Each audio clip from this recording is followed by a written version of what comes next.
We are delighted to be joined by sixth-year Orlando Magic guard J.J. Redick here in the Bright House Sports Network studios. J.J., the potential of an NBA season is upon us. What are your emotions with the progress that is being made toward a 2011-2012 NBA season? I think the first emotion is excitement. I got the news Saturday morning. My wife woke me up. She had gotten a text message from her sister saying that we had reached a tentative agreement, and it was like 6:30 in the morning, and I couldn't go back to bed. I was wired and ready to go for the day. So the first emotion is excitement, and then the next is just finding that competitive fire again. Because it's going to come very fast, and as everybody knows now, if we do start on December 25th, it's going to be 66 games in a very condensed schedule, so it's going to be tough. You've been vocal about it. Through your Twitter account, you've kept fans abreast. I think you've had some terrific perspective on the whole thing. What should fans take away from the back and forth here between the owners and the players over the last 6 to 8 months? Well, I think, first of all, as much as basketball is a game, our profession is a business. However, it is not unlike, it's not like other businesses. I don't like when people compare businesses to the NBA and make these comparisons of what a player is compared to other employees. We're a unique business. Sports business is unique, and certainly there has been some ugliness between the players and the owners, but I think once this thing gets started, the players are going to focus on playing games, and for us, we are so fortunate and grateful for our fans, and I'm excited to play in front of the Magic fans. I can't wait. JJ, this has been gut-wrenching for you, though, hasn't it? Yeah, it's been a very tough experience. The last 8 months or so, I guess, since my injury in March, have been a frustrating 8 months. Sitting out 23 games, or 17 games rather, and then missing, losing in the first round of the playoffs, having a very long off season, and then the lockout started in July, and just not knowing what was going to transpire, what the future was going to hold. I don't do well with uncertainty, so it was very frustrating. All right, you just brought up uncertainty. You brought up a long off season. Athletes, we know, can be creatures of habit. Yeah. You set a very regimented schedule. Yeah. Without basketball, JJ, have you been bored? Have you been up to anything out of the ordinary? I've been bored out of my mind, and I've tried to do a couple things, pick up a couple books, pick up a couple hobbies, but for me, nothing really satisfies that competitive fire that I have. What hobbies? Like I got really into watches and watch straps, but that's just boring too. So I don't know. And this is one of the new ones. ones. Yeah, this is a new watch, and it's a new watch strap. Some guy in Utah made this strap. So. Well, we need the NBA season back, don't we? We got to bring this season back. You, along with Dwight Howard and Hedo Turkoglu, really utilized Rollins College as kind of a new home in the offseason. You couldn't use your old workout facilities because of the lockout. Do you feel your game has improved? Well, first of all, I just want to thank Rollins. They opened up their doors to us, and I was over there just about every day. Their training staff, their coaches, everybody was very welcoming, and we're very fortunate. And I live in Winter Park, so it was an easy commute for me. I have probably shot more and worked out more and worked more on my game this offseason than I ever have in my life. So I definitely think my game has improved. I definitely think I'm at a point where skill-wise, I'm headed into the season in a great place. There is no substitute for playing basketball, so it might take a couple days to get my wind perfectly up to speed, but other than that, skill-wise, I feel great going in. Former Duke star J.J. Redick is with us here in the Bright House Sports Network studios. And J.J., you gave back to Rollins College this offseason. You used them all summer long to improve your game. Played in a little impromptu scrimmage against those Division II TARS players. An incredible experience for those players. What was it like for you? Well, I was hesitant to play in the game. I don't like playing pickup in the offseason just because you don't know what the game is going to actually look like. Is it going to be sloppy? Are people going to try to hurt you? And then there's always the risk of injury, obviously. But I wanted to play in this game because I knew it would be a great experience for Rollins. And it was a great experience for me too. Coming off an injury, it gave me a chance to go out there and play in a game-like situation.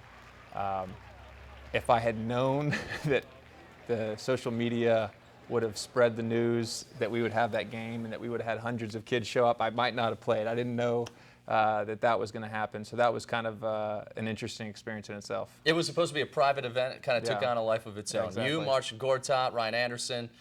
Dwight coached the team. Yeah. Jay Williams was out there, and Courtney Lee played well. Yeah. No, it was fun. I mean, we obviously lost. And for a lot of guys that played that day, not myself, but for some guys, that was the first time they had picked up a basketball in about 4 months. So, and it was evident. But Rollins played great, and I know they've had some success recently, and they're off to a pretty good start this year. So, good luck to them. And it was just a pleasure playing with those guys. You just brought up the injury you had last season, JJ. You had been blessed through the first 5 seasons, really, until the end of last season, and that lower abdomen injury. You had surgery on the lower abdomen, and are you 100%? I feel 100%. Obviously, playing at an NBA level, there's always a chance of re-injuring things, but I feel good about where I am going into the season. I'm really excited to get back with our training staff and work with them and hopefully prevent further injuries. I think I learned from this experience about what it takes now as I'm getting a little older. I'm going into my 6th year, about taking care of my body and doing extra treatment and extra preparation, just getting to practice. I normally get to practice early and get shots up, but getting to practice early, getting in the hot tub, stretching, all that stuff. So I think in the long run it'll benefit me. How grueling was the rehab process? It was more than I expected, and it was a frustrating process. And this injury, for whatever reason, it took longer to heal. I started working out in July and did like a month straight of basketball, but really wasn't happy with where I was at. So I took 6 weeks off from basketball and just went to training and rehab for 6 weeks. And at the end of that, I felt pretty damn good. I had the double hernia surgery, so Yeah. I feel your pain. Yeah, okay. it's a lot of not people out there don't know the sort of discomfort there is. No, it's a tough injury because really any movement, especially any explosive, quick movement, any movement instinctually comes from the core area. And when your core is not right, it affects everything else. JJ, you've steadily improved your game in 4 consecutive seasons when breaking down statistics. The name JJ Redick, there's a good chance, is part of the starting lineup this coming season for the Orlando Magic. Does that motivate you? No, it doesn't. And I've been asked that question before. I'm motivated to win a championship. That's ultimately where my motivation is. This was the first year that I actually watched the NBA Finals and watching the Mavs and the Heat play. I actually put myself through that experience because I want to win a championship so bad. So my motivation is to help a team win a championship. And if that means coming off the bench, that means coming off the bench, and I'm fine with that. And I've been fine with that, with the Magic. I love my role on this team, and whatever I'm asked to do this year, I'm going to work as hard as I can to make sure I'm great at what I do. Do you want to see your role change in any way? I mean, every player would love to start, but ultimately, it is about fit, and I understand that. And again, I think for me, I want to be a contributor on a championship team. Fair enough. We've asked you this question before. Has there been any plan to go back to jersey number 4 like you wore in Duke? Or is JJ Redick number 7 who you are these days? I don't think about that, and sometimes people do ask me that. Now that Tony Battie left, he was the original reason that I didn't choose number 4 when I came to the Magic, because he was here and he had number 4. I've had opportunities the last 2 years to get number 4, and frankly, I'm comfortable in 7. I feel like that's my number for the Magic. That's what it is, and I don't really think about it all that often. JJ, I don't think there's any doubt you keep up with Duke basketball, right? Absolutely. I've had the good pleasure of watching a couple of their games this year. You've had the time. We haven't been playing. So, normally I would get to see like 5 or 6 games a year, and this year I've seen them all. So I try to keep up with those guys. I talk to Coach K about once a month, maybe twice a month during the season. Coach Collins, usually once or twice a week. And then with Twitter now, I get a chance to talk to some of the young bucks. So. JJ Redick is with us here in the Bright House Sports Network studios. 6th year with the Orlando Magic and just a record-setting career with the Duke Blue Devils. Duke is off to a solid start this year. Coach K is now the all-time winningest coach in Division I basketball. What were your thoughts as he passed Bobby Knight for that title? Well, I had the good fortune to be at the game.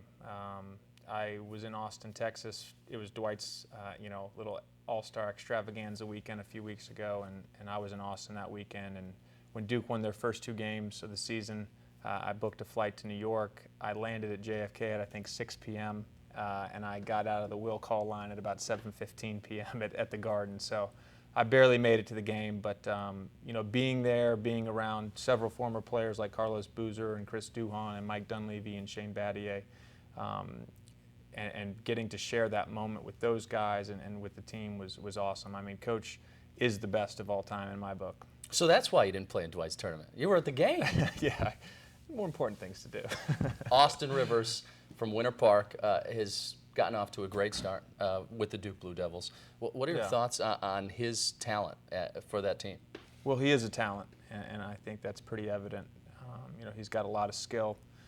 I think for him right now, he's figuring out how to play with other guys and against great players. The transition from from high school to college isn't always easy, and I think he's made it very well so far. And I think for him, choosing Duke was the right choice because those guys are really going to coach him, and they're going to give him an opportunity to really improve and be able to be an NBA player. He, like you, spends a lot of time at Rollins College. Yeah. Have you ever seen him just warming up? By any chance, have you guys played one-on-one? Well, actually, we haven't played one-on-one, but I went up to Duke in October for a week and trained up there and got to play a few days of pickup with the guys. And, Austin and I guarded each other a little bit the first day, so that was fun. I've tried to play him, too. He's a little quick. I lost 11-7 in the first game and then 11-0, 11-0, 11-0. Yeah, he's good. Quickest first step I've ever seen. The J.J. Redick Foundation kicked off in downtown Orlando earlier this year. You've done some stuff back home, but what about here, J.J.? What are you hoping to accomplish with the J.J. Redick Foundation?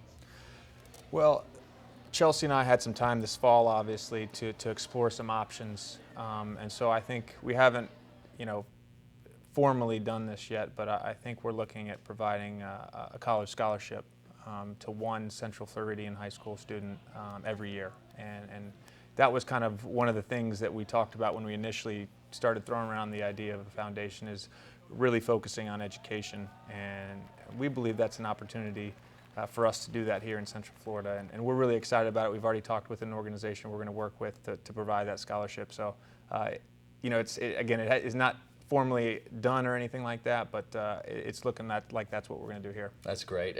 Are there any events lined up?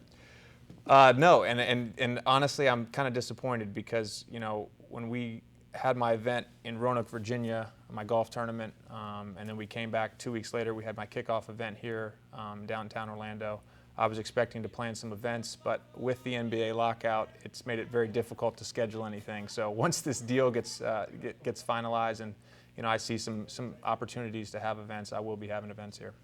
JJ, we know you like to have a lot of fun too. You can pull some pranks at times, and many of us gullible media members once fell for we're starting a rap group.